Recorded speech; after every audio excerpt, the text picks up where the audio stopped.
지금까지 우리가 살펴본 대로 구약 성경은 이스라엘 민족의 종교인 유대교의 근간을 이루는 그런 경전입니다. 그런데 유다 민족이 오랜 세월 동안 기다리던 메시아는 예수의 등장으로 인해서 새로운 종교가 탄생된 것처럼 그렇게 보입니다. 신약 성경을 새로 시작하는 이제 마태복음에는 새로운 종교는 아니다라고 하는 이야기를 하고 있는 겁니다.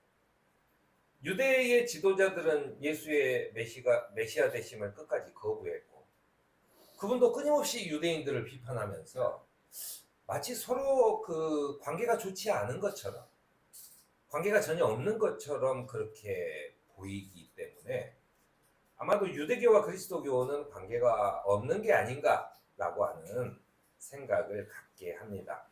하지만 신약성경을 시작하는 이 마태복음은 예수를 이렇게 소개합니다.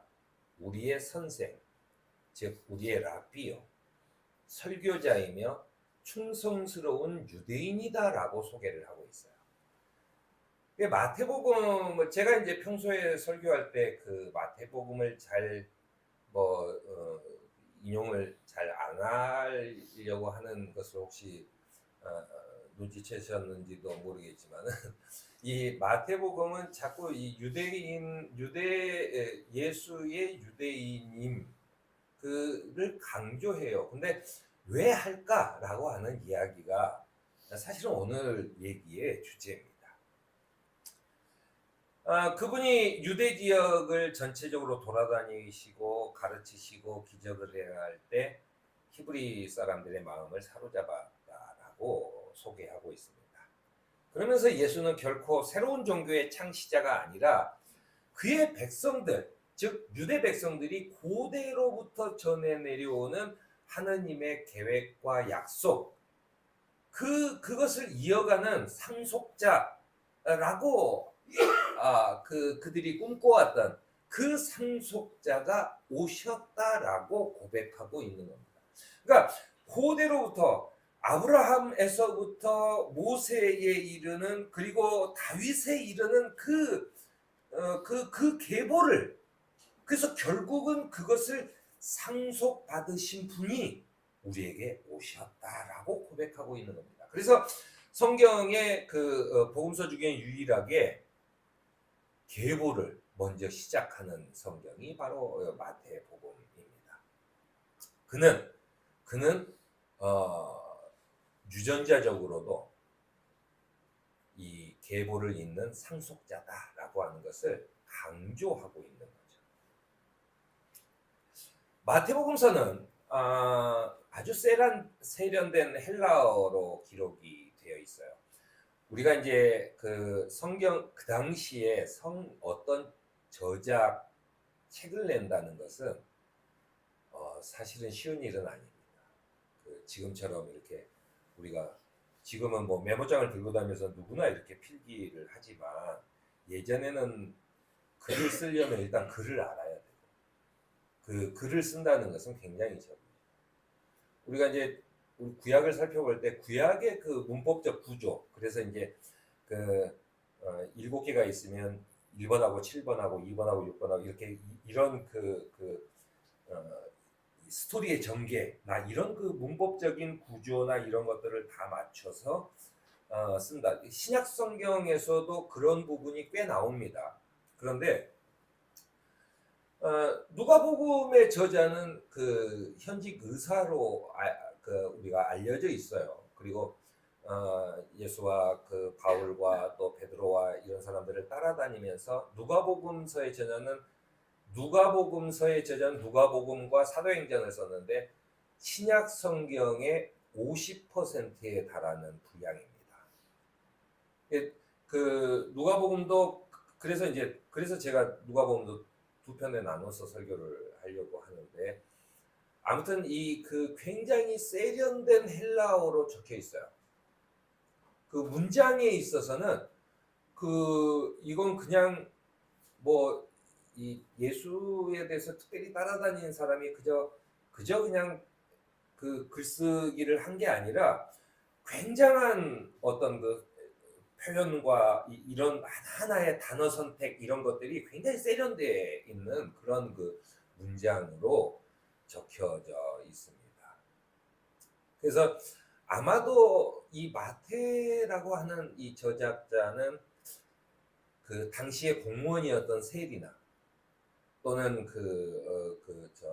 이런 그 회당, 그러니까 성전의 어떤 서기와 같은 서기관, 뭐 이런 이 정도의 어떤 지위에 있었던 사람이 아닌가라고 생각이 들 정도로 굉장히 그 글이 훌륭해요. 이렇게 추측을 합니다.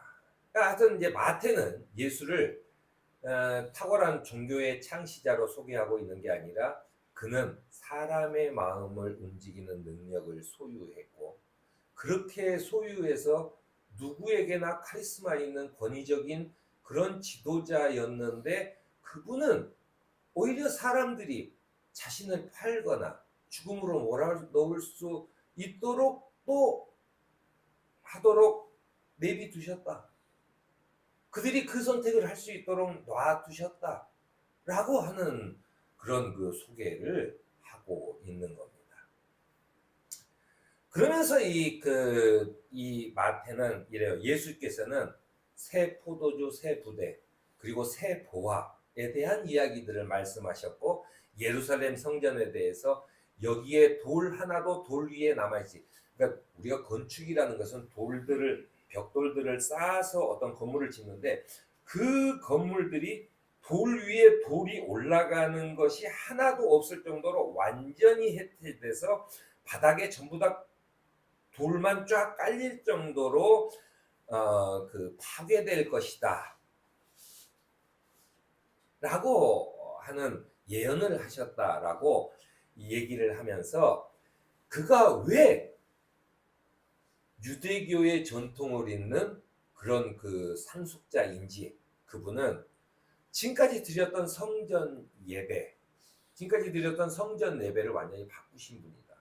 뭘로 바꿨냐면 우리가 신명기나 레위기나 이걸 보면은 내가 무슨 죄를 졌을 때는 비둘기 그 다음에는 내가 뭘 할 때는 그 첫 양이 낳은 첫 수컷 뭐 이런 그 새끼 그런 거를 그 바치라고 해요. 그래서 이제 이렇게 큰 유대의 제단이라고 하는 것은 이렇게 그 큰 돌판이 있어서 그 밑에서 막 불을 떼요. 그래서 돌판이 뜨겁게 달궈지면 거기에 이제 동물을 올려놓고 배를 갈라서 동물 배에 있는 기름을 꺼냅니다. 그 기름을 막 태워요. 그러면 이제 거기서 연기가 이렇게 나고 그 연기 속에서 하느님께서 우리에게 오신다라고 하는 그래서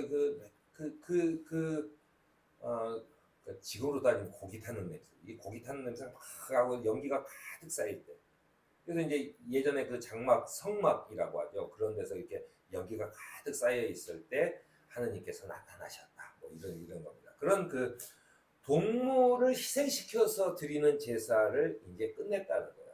예수로 인해서. 예수가 상속자이기 때문에. 유대교가 지금까지 지내왔던 그런 동물 희생 제사를 끝내고 자기 자신이 그 어린 양이 돼서 그 불판 위에서 죽어갈 어린 양이 돼서 자기의 목숨을 내어주고 이제는 더 이상 동물 희생 제사가 아니라 예수 그리스도를 통한 예배로 바꾸셨다라고 하는 것을 강조합니다. 그래서 유대교가 없어진 게 아니라 이제는 유대교가 새로운 종교로, 그러니까 유대교를 잇는 유대교의 새로운 모습으로 바뀌었다라고 하는 것을 강조하고 있습니다. 그랬기 때문에 희생 제사를 지내던 예루살렘 성전의 의미가 이제 사라졌다. 1년에 한 번씩 수백 킬로를 걸어서 와가지고 반드시 예루살렘 성전에서 예배를 드려야 하는 그런 그 성전 예배가 이제 해체되고 두세 사람이 모여 있는 곳 어디서나 예수 그리스도를 기억하면서 모여서 그들이 기도를 하면 그들이 동물을 희생시키지 않아도 이제 그곳에 주님께서 우리와 함께 하셔서 그분이 제물이 되셔서 너희들의 예배를 하느님께서 받으실 예배로 만들 것이다. 이렇게 바뀌었다라고 소개하는 겁니다. 또한 유대교가 이스라엘 백성만이 하느님의 선택된 백성이라고 하는 것에 대해서 이 마태복음은 굉장히 신경을 써서 증명해냅니다. 그것은 뭐냐면 예수님이 탄생하셨을 때 봐라, 이방인 동방 박사들이 동방에서부터 건너왔어. 동방 박사들이 동방에서부터 건너왔어. 왜? 유대교인도 아닌데, 유대교의 새로운 지도자가 나타났는데 왜 그들이 왔겠어? 이방의 동방 박사의 경배로 시작한. 또 그분의 맨 마지막에, 이 마태복음의 제일 마지막에 예수는 우리에게 이렇게 얘기했어. 뭐냐면 너희는 가서 모든 민족을 제자로 삼아 아버지와 아들과 성령의 이름으로 세례를 주고 내가 너희에게 명령한 모든 것을 그들에게도 지키게 해라. 보아라, 내가 세상 끝날까지 항상 너희와 함께 있을 것이다 라고 말씀하셨다고 그분의 대한 기록을 끝내고 있습니다. 이게 글로도 굉장히 완성도가 높은 글이에요. 본인의 이야기를 쭉 이렇게 풀어내면서 거기에 대한 증거들로 예수님이 하셨던 이야기와 예수님의 행적과 그리고 예수님의 족보들을 들먹이면서 이거를 증명해내고 있는 책입니다. 그래서 이 마태복음은 사실은 유대교의 새로운 지도자로 시작했다가 마지막에선 그분의 사명, 그 상속자이신 하느님의 상속자인 그분의 할 일이, 그분이 맡은 사명이 상속자로서 이제는 이스라엘 백성이 선택된 백성이 아니라 유대를 넘어서 전 세계로 펼쳐지고 있다라고 하는 이야기를 우리에게 전해주고 있는 것입니다. 마태복음서는 복음서 중에서 가장 유대적인 요소가 많이 들어가 있는 그런 책입니다. 주 70년에 예루살렘 성전이 완전히 파괴되고 유대교는 변화에 직면하게 되었습니다. 로마의 침략과 성전 파괴는 유대교 속에 많은 분파들이 만들어지게 되고 논쟁들이 있게 되죠. 예수님 시대에 이스라엘을 사로잡고 있었던 사람들은 사두개파 사람들입니다. 그리고 나서 로마의 침략과 성전 파괴 이후로 아주 소수였던 바리새인들이 주류로 득세를 하게 됩니다. 그래서 우리가 성경에 보면 바리새인들이 그들과 논쟁하는 게 많이 나오는데 그 이유는 성경이 쓰여질, 그러니까는 제자들이 활동하는 주 70년 40년 이후 70년 그리고 100년이 넘어가기까지 바리새인들하고 싸우는 거예요. 왜냐하면 사두개인들은 이제 이미 없어져. 뭐 완전히 없어진 건 아니지만 소수의 집단이 되고 바리새가 득세하게 되죠. 그러니까는 사실은 예수님이 진짜 역사적으로 바리새인들을 봤을까? 물론 보긴 했겠지만 그들이 그렇게 힘센 조직은 아니었습니다. 하지만 이제 사두개는 약간 정치적인 사람들, 그래서 이제 권력을 잡는데 그랬다면은 바리새파는요 굉장히 순수한 유대교의 신앙인들입니다. 그래서 아주 철저한 신앙 그런 걸 하죠. 그래서 바울도 바리새의 가장 위대한 성서학자의 바로 밑에 제자였고 자기가 어디서나 율법, 너희들이 지금 율법을 얘기해? 나보다 더 많이 하는 사람이 있어? 나는 다 외워 라고 얘기했을 정도로 바리새파의 가장 떠오르는 샛별 젊은이였죠. 그런 그렇게 됩니다. 그러니까 이제 이런 유대교의 여러 가지 분파들이 나타나고 서로 논쟁을 벌이고 하는 거에서 이제 성전이 없어졌어요. 그리고 로마의 식민지야. 그랬을 때 유대교는 유대 사람들은 그 당시에 이런 논쟁이 가장 큽니다. 우리가 하나님의 선택된 백성인데 도대체 하나님에게서 우리가 준 건 뭐냐? 그분이 아브라함에게 했던 그 약속, 그건 도대체 언제 지켜지냐? 적어도 아마도 3000년이나 4000년 전에 있었던 그 약속이 왜 아직도 이루어지지 않는 거냐? 라고 하는 속에서 그 논쟁이 계속되는 겁니다. 그러면서 마태복음은 이런 유대인들의 논쟁에다가 같이 가세하면서 이런 얘기를 하는 거예요. 하느님의 약속과 율법에 대한 예수님의 가르침을 너희가 들어봐 라고 하는 거예요. 너희 지금 우리는 잘 못 들었겠지만은 우리가 유대교의 사람들 논쟁 속에서 마태는 이렇게 유대교를 향해서 이렇게 예수의 가르침과 그의 설교를 한번 들어봐 라고 얘기하는 거예요. 예수님이야말로 바로 너희들이 생각하는 이 앞으로 유대교가 어떻게 나가야 하는지에 대한 가장 올바르고 바른 길을 제시하는 분이야 라고 얘기하는 겁니다. 그래서 하나님 약속을 완성하시는 분은 예수 그리스도밖에 없어 라고 하는 얘기를 하고 있는 겁니다. 그러면서 마태복음에는 다른 성경보다는 훨씬 많은 것들을 얘기해요. 구약에 통틀어서 엄청나죠. 구약에 통틀어서 새로운 메시아에 대한 모든 예언들을 수집을 하고 이게 예수 그리스도를 통해서 이루어졌어라고 증명합니다. 그 내용이 뭐냐면 예수의 동정녀 탄생, 이집트로 그 아이를 죽여서 이집트로 피신한 이야기, 그 다음에 헤롯이 어린 아이, 2살 배기 어린 밑으로 어린 아이들을 전부 다 죽인 이야기, 이게 다 성경에서 예언된 대로 이루어지고 있다라고 하는 거예요. 그분이 나사렛 사람이 되셨다는 것, 그리고 갈릴리에서 그분이 처음 설교를 시작하셨다는 것, 그리고 모든 질병을 짊어지고 모든 병을 고치셨다는 것. 이게 굉장히 중요하다고 제가 한번 말씀드린 것 같은데, 이 옛날 유대교에서는 병을 고치거나 이런 것은 종교적인 문제가 아니었어요. 근데 하느님 나라가 선포를 하면서 예수께서 세례 요한의 제자들이 와서 당신이 엘리야를 이을 그런 우리의 메시아입니까? 라고 물었을 때 예수는 내가 이 민족을 구원하겠다고 얘기하지 않고, 봐라, 내가 귀머거리를 고치고 시각 장애인의 눈을 고치고 내가 절름발이를 고치고 내가 병을 고치고 있다. 너희가 이걸 보면 알지 않냐? 라고 얘기해요. 굉장히 웃기는 얘기. 유대교에서 듣기로는 저 사람은 그러면 종교인이 아닌데? 라고 들을 수 있어요. 그런데 예수님의 복음의 핵심은 그겁니다. 병을 고치는 그것이 하느님 나라 운동의 첫 시작이라는 거죠. 이런 것들이 그 예언이 됐다는 거예요. 그리고 자신의 능력을 제자들한테 여러 번 얘기해요.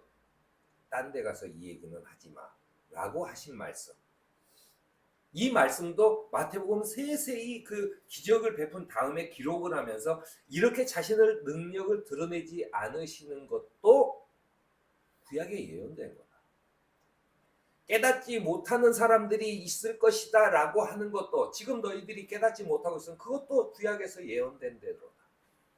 그리고 그분이 비유로 말씀하신 것도 구약에서 예언된 데고, 그가 어린 나귀를 타고 들어가신 것도 구약에서 예언된,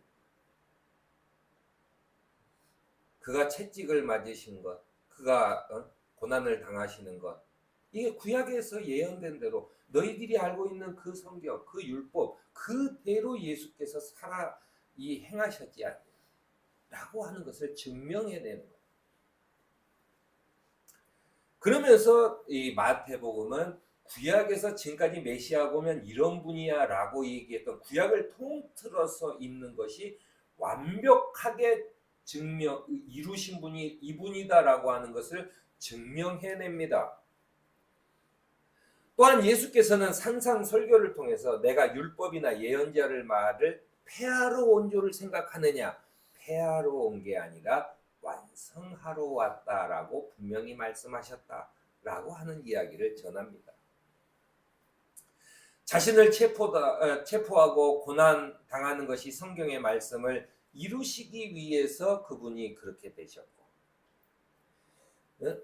이 예언자를 그를 이루시려고 하신 것이라고 본인 스스로도 말씀하셨다라고 하는 이야기를 기록하고 있습니다.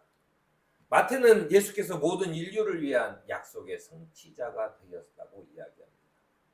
그 완벽하신 분. 지금까지 수많은 예언자와 선지자가 나타났으나 우리를 구원하지 못했지만 이분은 완벽하게 구원의 예언자들이 미리 예언했던 대로 사셨고, 그분의 이 나타나시면 그 모든 유대교를 넘어서, 유대인들을 넘어서 모든 인류의 구원자가 되시는 약속, 하느님의 이 세상 전체를 구원하시겠다라고 하는 약속을 이루게 되신 성취자로 오셨다라고 하는 이야기를 하는 겁니다. 그래서 예수께서는 창세기부터 말라기까지 그 구약 성경이 기록하고 있는 온갖 규례와 율법을 인용하시고 그것이 우리에게 무슨 의미가 있는지 말씀하시는 분으로, 그는 스스로 본인이 이렇게 얘기해요. 성전보다 더 큰 사람이 여기에 있다. 자기 자신을 그렇게 얘기하셨어요. 성전보다 더 큰 사람이 여기, 요나보다 더 큰 사람이 여기에 있다 라고 하는 이야기를 스스로 하셨다는 거예요. 당신들이 알고 있는 그 어떤 예언자보다 더 큰 분이 오셨다라고 마태는 기록하고 있는 것입니다. 마태복음서에 의하면 예수께서는 아브라함의 계보를 잇고 있으며 다윗의 자손이시고 메시아보다 더 큰 우리의 그리스도가 되신다라고 하는 고백을 기록하고 있습니다. 그런데 또한 예수께서는 이런 말씀을, 인자는 섬김을 받으러 온 것이 아니라 섬기러 왔으며 많은 사람을 위해서 자기 목숨을 몸값으로 치러주려고 왔다라고 말씀하세요. 자, 이제 구약 그 예수님 복음서를 하면서 이제 앞으로 나올 내용 중에도 있는 내용이지만, 자기의 죄값을 치르기 위해서 어떤 죄는 비둘기 5마리, 어떤 죄는 양 1마리, 어떤 것은 또 뭐 첫 열매, 이삭 열매, 뭐 이런 것들을 바치도록 구약이 규정하고 있어요. 그 자신의 죄를 그 동물에게 뒤집어 씌워가지고 대신 받도록 했던 것이죠. 그런데 예수께서는 그 동물이 받았던 그 죄값을 본인이 스스로 지시고 돌아가셨다. 너희들이 동물을 죽여서 제사 지냈듯이 예수는 그렇게 너희들이 죽여서, 예수를 죽여서 너희들이 죄를 탕감받으려고 예수를 죽여서 했는데 그분은 그것을 올바로 받아들이셨다는 거예요. 그래서 우리의 죄를 대신 지시고 본인이 희생되는 동물처럼 그렇게 제물이 되셨다라고 하는 이야기를 우리에게 주신 것입니다. 그 이유는 마태복음은 결론을 딱 이걸로 내려요. 왜 그분은 그러셨을까? 그것은 복음서가 한결같이 얘기하는 게 있어요. 죄는 뭐냐면 우리가 하느님과 단절된 걸 죄라고 얘기해요. 우리가 하느님과 단절된 것, 내 위주로 사는 것, 이런 것들을 죄라고 얘기합니다. 그런데 그 죄를 씻기 위해서 예수님께서 자신의 희생으로 뭘 만들어주냐면 하느님과 우리를 만나게 해줘요. 동물 희생 제사를 없앤 거, 이런 것들이 왜 그랬냐면 옛날에는 예루살렘 성전에 하느님이 계시다고 생각을 했기 때문에 1년에 한 번씩 수백 킬로를 걸어서 와가지고 예배를 드리러 가요. 예수님도 어렸을 때 엄마 그 손을 붙잡고 예루살렘 성전에 가서 예배를 드리고 예배 끝나고 집에 가려고 하는데 그 수많은 인파 속에 아들 예수를 잊어버려요. 그러니까는 어디 갔냐? 그런데 나중에 보니까는 그 조그만 아이였던 예수가 거기 있는 율법학자들하고 성경에 대한 토론을 하고 계셨더라 하는 기록을 하고 있는 겁니다. 예수는 그것으로 인해서 하느님과 우리 사이에 죄로 인해 가로막혔던 단절을 하느님과 우리와 직접 만나게 하셨다. 성전보다 더 크신 이가 예루살렘 성전을 우리가 가지 않아도 우리가 이곳에서 하느님과 내가 직접 만나게 하셨다.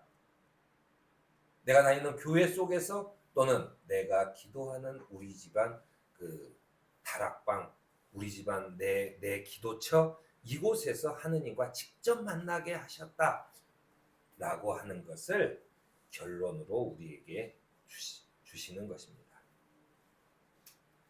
하느님과 단절된 우리를 자신의 희생으로 다시 이어주는 분이 되셔서 이제 우리를 다시 주님께로 불러주신 분이 바로 오늘 마태가 우리에게 소개하고 있는 예수 그리스도라고 하는 것을 기억하는 저와 여러분이